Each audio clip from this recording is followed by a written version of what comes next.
I'm the head of public policy for the International Advertising Association, and I am joined here today with Andrew Susman, who I think is going to pop up on the screen in a second. There he is, Andrew, who's president of the Institute for Advertising Ethics. And this virtual fireside chat series that we've been doing now for several years it's exploring not only important developments in the advertising world, but really looking at the way specifically that the advertising industry, regulators, other kinds of stakeholders in the industry can better collaborate together to come up with better regulation, better solutions. Because I think what IAA really believes is that if we can communicate better, if there's better information sharing, if all of the various stakeholders are coordinating with each other a lot better, we're going to end up with a regulatory environment that's both better for consumers and better for businesses. So, what we've really been doing over the last several years is talking with regulators, self-regulators, others working in this space to try to find out, what do they see the things that are driving kind of the decision making today? What are some of the best practices that are out there? But also really looking at, the ways in which they're engaging with other people in the ecosystem to try to make things better and to make things work better. So today, I'm very, very happy to be doing a fireside chat with Andrew. And the Institute for Advertising Ethics is a very interesting organization, doing things that are very, very different, I think, than others that are out there. And it's really one of the reasons that I wanted to have this conversation today. So first of all, Andrew, thanks for doing this. And what I would love to do is, for people that are not familiar, maybe you could just give us a brief introduction to what is the Institute for Advertising Ethics and talk a little bit about the founding of the organization. Sure. First of all, thank you for including me, and hello to everyone in the IAA.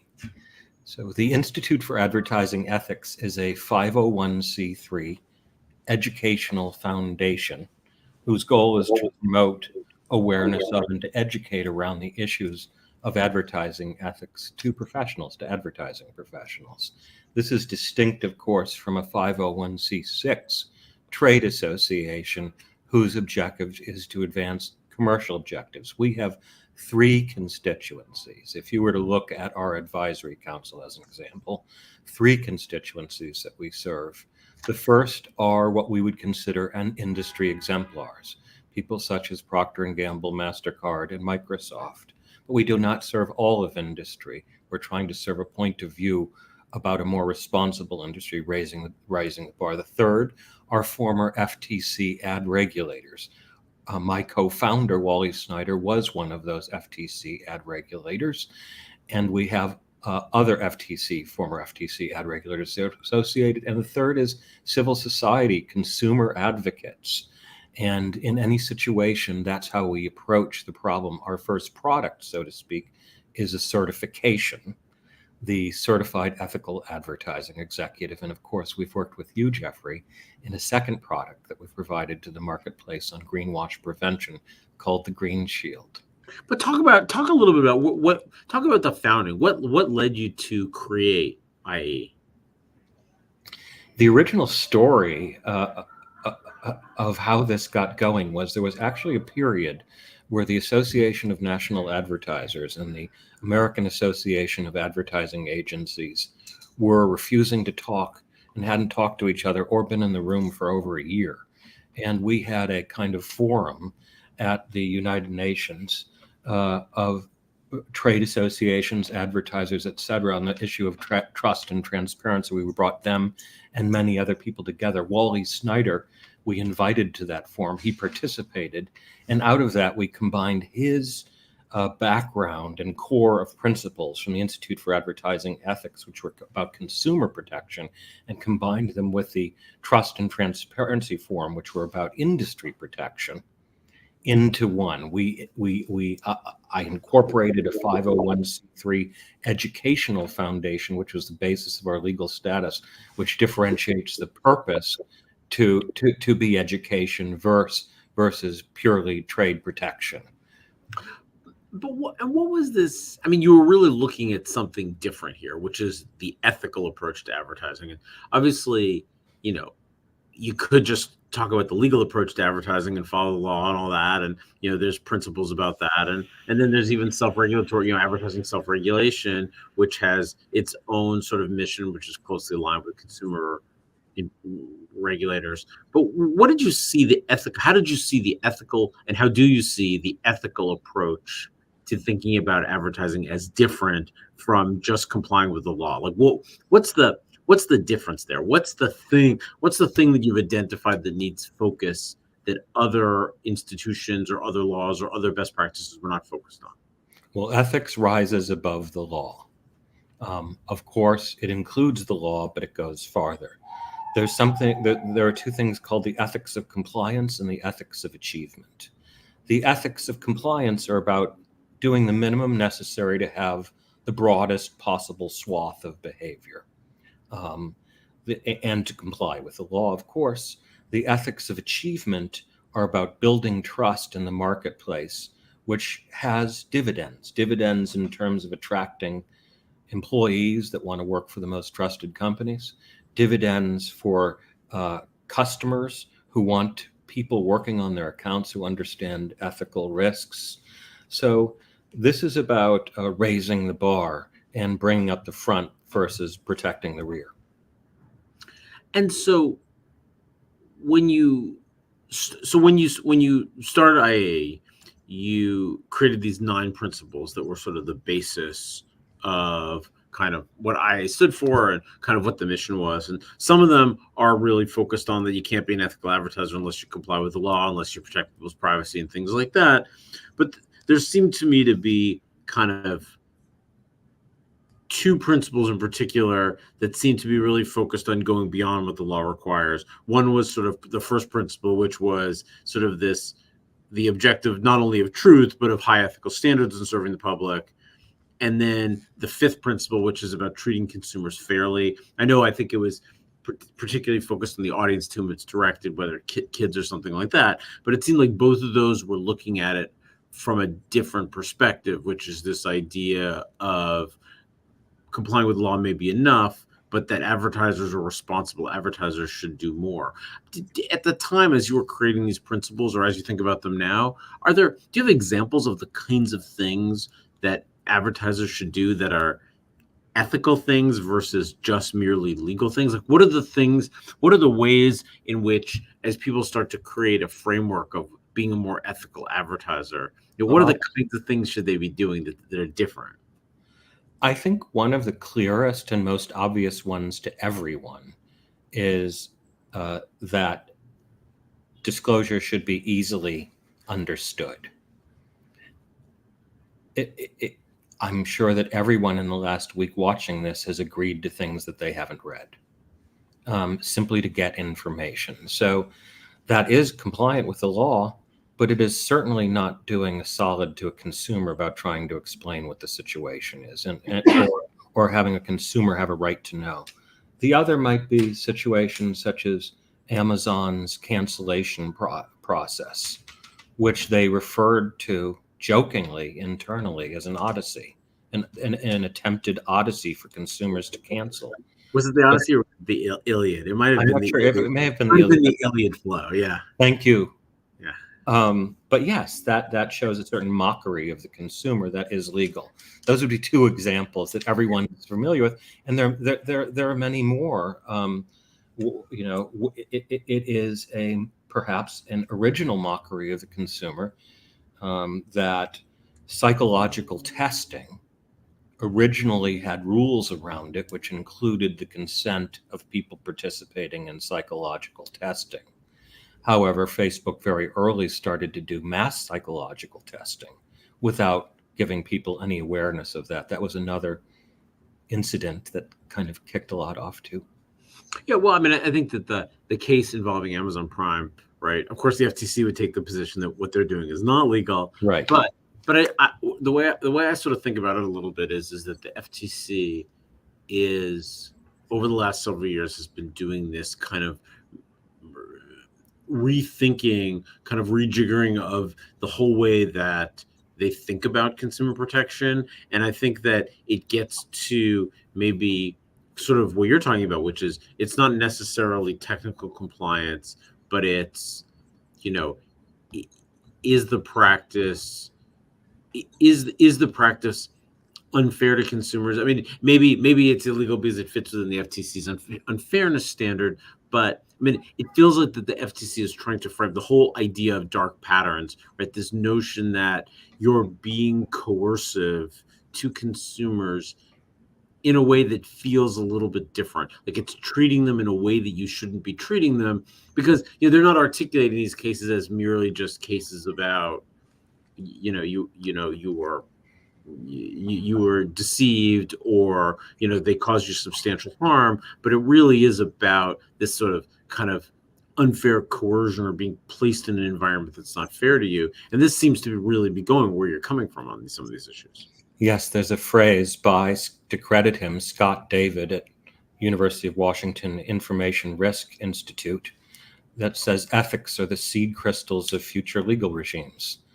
And when there's a lot of wet cement, as there seems to be now in the political economy of legal regimes, that's more true than ever. And our goal, to the extent it is to use descriptions you've used before, is to normalize better behavior in the advertising business.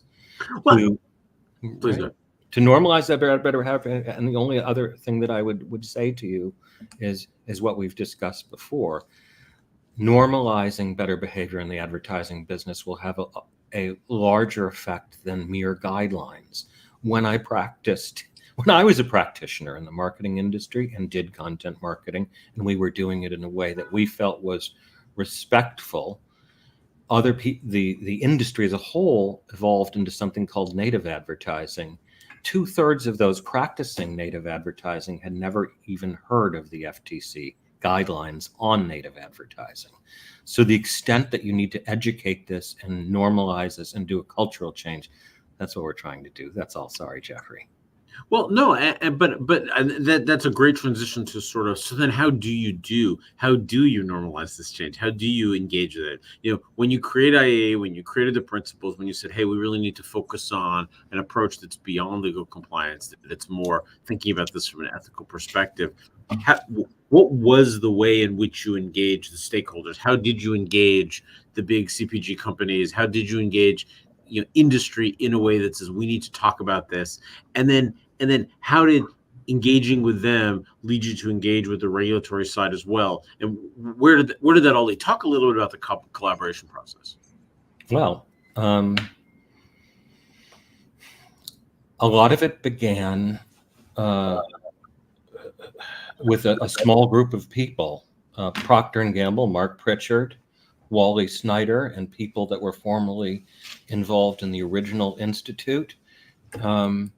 And Mark actually at one point challenged us to say, why do we need another entity in the market, yet another trade association where it's overemphasized? And this is where we made the case that entities that are setting guidelines, if it's about the consumer, can't be without the consumer, that all stakeholders need to be involved in a solution.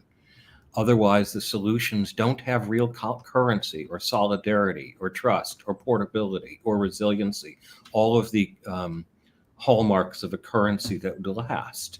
And so we developed this with him and with others, and we also developed it by adapting, at least in the co-regulatory context, which means all the stakeholders developing the product, in this case certifications or education.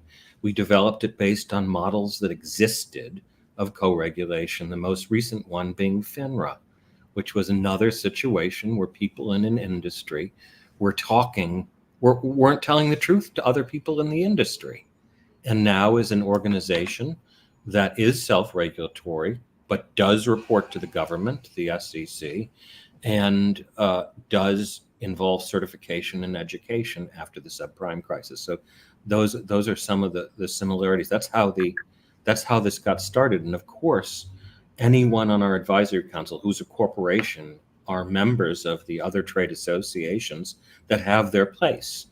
But The reason I think that they're a part of this is because it was seen that self-regulation over the last 20 years at least has had some insufficiencies that have led to ad fraud, toxic consumer environment, deceptive algorithms, and the things that all of us know. And so there was a need for some sort of self-regulatory revolution, or evolution at least. And I mean, one of the things that IA has done differently in terms of approaches. I mean, yes, you have a set of principles, but you didn't create, an ethical advertising code, or you didn't create a dispute resolution mechanism. Your sort of primary method was by creating a certification. That is our core, because with certification, it's not a distant golden benchmark on a green hill that nobody touches. It's concrete information that people that are making the decisions on an everyday basis can use to make those decisions. And certification also involves peer support. So people, after being certified, can talk to other people who are having the same problem in other companies. And in addition, we want today we have 3,000 certificates. We hope by the end of the year to have 10,000 certificates. Today, we're in about 100 companies. We hope by the end of the year to be in about 200 companies. At a certain point, when we were talking about ethics or the seed crystals of future legal regimes, we want to raise the bar and make that the prevailing practice, which in fact is in the commercial interests of most of the market participants. So talk about the certification. Talk a little bit about what the goals of the certification are, what people are learning in the certification, and what are some of the sort of core things that they're going to take away that are going to be the transformative things in the marketplace. So the certification was created with the University of Texas at Austin and is supervised by my friend and colleague, Dr. McAllister, who runs the content of the curriculum independently. The curriculum has academic standing. In fact, it's mandatory at about a dozen universities now for students graduating with a marketing degree and taking an introduction to marketing. We're graduating about 1,000 students a semester, all of whom are entering the workforce. In addition, the certification is put inside the learning management systems of places like Havas or P&G on a voluntary basis, where it's been the most popular non-mandatory class, especially among younger people who are coming in with a more ethical sense, and more senior people who are understanding increasing ad risk. It's 13 units, it's less than 2 hours, and then it can go in a variety of directions based on what your interests are, whether they be multicultural or AI ethics or data privacy ethics or a variety of other things. There are about 13 separate units, including greenwashing. And what has been the challenge in getting kind of companies to adopt it, to require it, to sort of make it part of their culture? In other words, is certification, because I mean, look, there are lots of industries where there's lots of legal education requirements and certification requirements, but the advertising industry isn't one of them that really has many of them. So this seems like a very different type of thing. And are you finding that companies, ad agencies, others are open to adopting it and making it a part of their sort of training of their people and their curriculum? Of course, not as fast as we would like, but we've only been at it. I think we launched this about 20 months ago. We do have 3,000 certificates, which puts us maybe at the very top end of any like association in terms of number of certificates. And by the end of the year, we'll certainly have more alumni than any like organization. All of those alumni then become activists, or some of them do in ambassadors inside of their own companies to drive change. I think I've not answered your question, though. I got off base. And would you ask it again? So, what are the ways? Getting back to sort of this collaboration point, what are the ways in which you get companies engaged in Yes. incorporating these kinds of programs in their own programs? Yes. So a number of ways. First, we try to find companies who already have it in their DNA to lead out with trust. So in the beginning, Havas was a B Corp certified company leading a meaningful media advantage. And Havas was really the first agency group to offer this in a broad way. P&G now is clearly a leader in trying to be a North Star with purpose, values, and principles, and exploring these areas. So we start with the companies who want to differentiate on trust, the 15%. We build a cadre of such companies, and then we get the next 15%, and the next 15%, and so on. So it is a cultural change. We believe that with people such as P&G leading out, that suppliers will see P&G as an example and want to be on that same page. So we expect that as time goes on, adoption seems to get a lot easier. The more people there are, the more people that want to get involved. In the beginning, the arguments are different. Some people are motivated by preventing risk. Some people are motivated by wanting to demonstrate that they're a trusted entity. Those are generally the two motivations.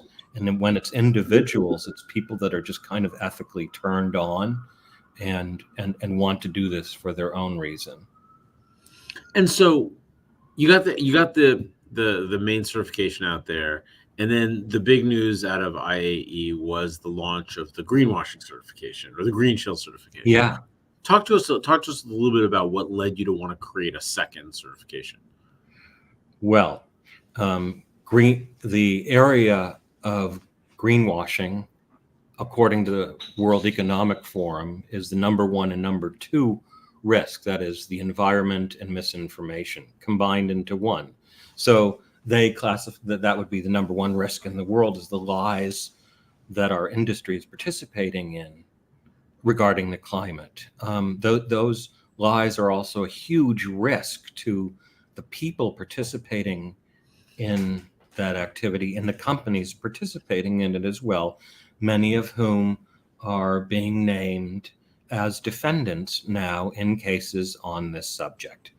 So there are big legal risks. So the amount of damage, the amount of risk, the legal stakes, and then finally we received a grant to create material, a curriculum around this subject. And what we did was not invent our own flavor, but turn to academia and find the framework for identification of greenwashing, which was the consensus framework written by 17 academics, and then got industry consensus. And over the last 14 weeks, we've had individuals at 80 companies certify, which is an astonishingly rapid rate for this industry, which, as you know, is sometimes sclerotic.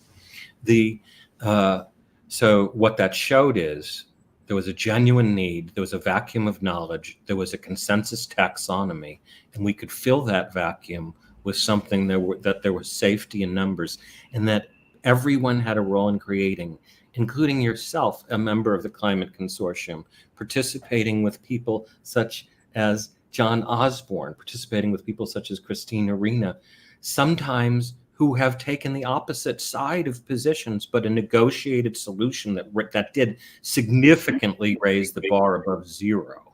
That's the achievement of that, and that I think leads into a lot of other areas that come out of it, out of legal risk, such as insurance, protection, and ESG. And other connected areas. But yes, that's how that came about. It was funded so we could offer that for free. There was no burden for the recipients. And is the goal? Do you see the goal of Green Shield to have people think about the way in which they communicate environmental messages differently, or do you feel like it asks some bigger questions like, should this product be advertised at all, or should this product be advertised for these purposes? Like, what are the big questions you want advertisers and people working in advertising to ask as they sort of take the certification and they think about these issues? I mean, the core areas covered, as you know, are omission, distortion, and denial. And we've actually done surveys of the learners, and we found that 86% of them graduating, according to them, have a greater awareness of that issue. So at a very beginning point, just at the end of an hour, we'd at least people that like to have the awareness of the impact of what they're doing, and to have a connection to tools, which we offer them after the fact, that they can plan on doing this type of sustainability advertising safely in a way they and probably their company could feel proud of. So big decisions out of the Supreme Court lately. Maybe one more shocking one than the next, but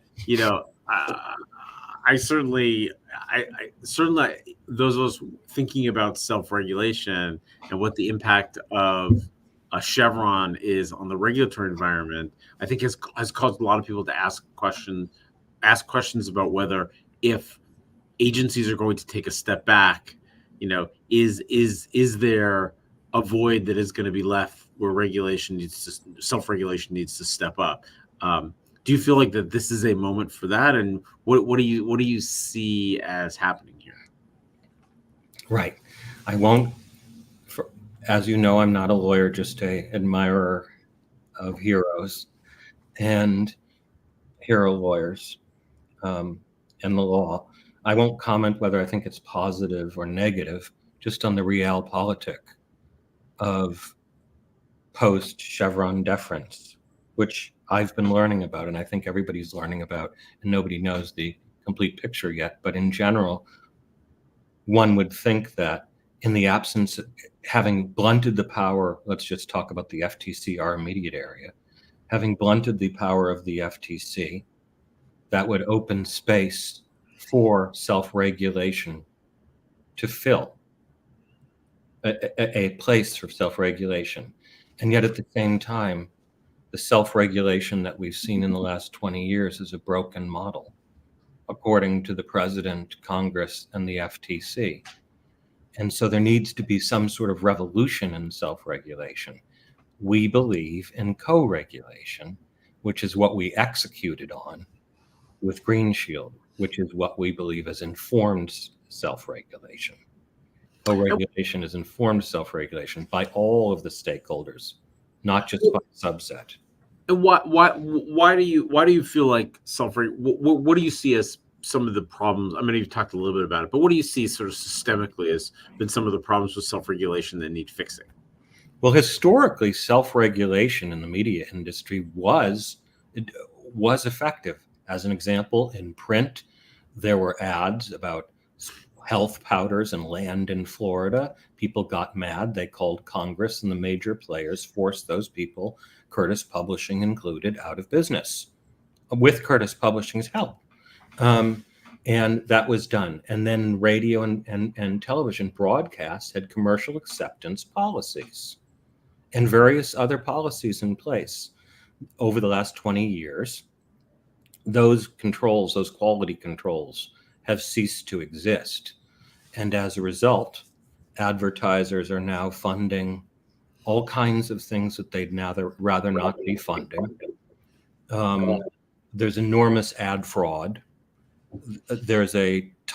Advertisers are now funding toxic environments, which are contributing to teen destabilization, depression, anxiety, and suicide.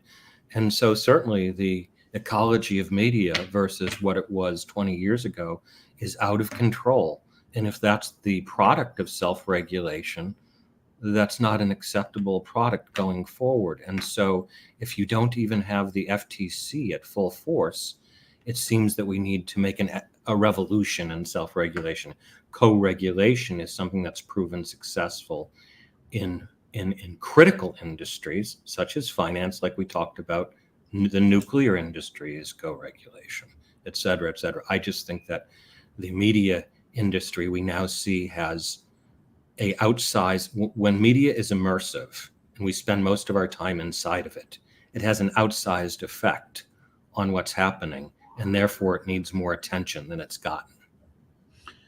So as we start to wrap up, what would you identify for people as, if you're going to take an ethical approach to advertising and thinking about having a more ethical, one of the things you talked about is the importance in your principles, the importance of people being able to talk about these issues internally, right? And being able to raise ethical issues.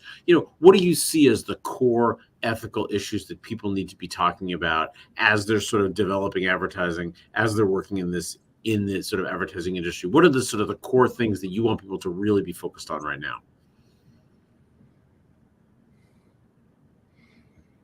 I think I would ask them to look within and ask themselves whether they're proud of the truthfulness of the ads that they produce, whether they believe what they're suggesting in their own ads, and how they would feel if this ad was to be received by their mother, and to treat the consumer like their mother or grandmother, like Ogilvy had suggested, that they are people.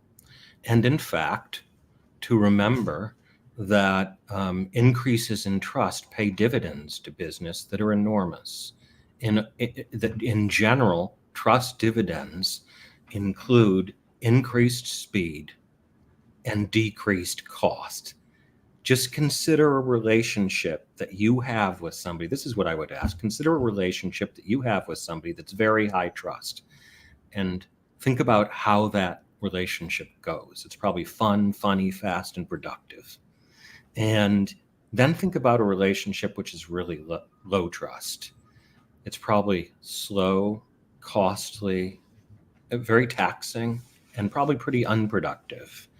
And that's a foundation of how you should think about your advertising and creating these durable relationships with customers that aren't built on deception or duress, but are more based on genuine respect, which can have enormous benefits in terms of the things that I've mentioned: the employees, the marketplace, consumer loyalty, and all other things. It's a longer view, to take a longer view. Thanks, Andrew. This is great. Thank you. All right. Take care. Bye-bye. Thanks, everyone, for joining us. We'll look forward to seeing you again soon.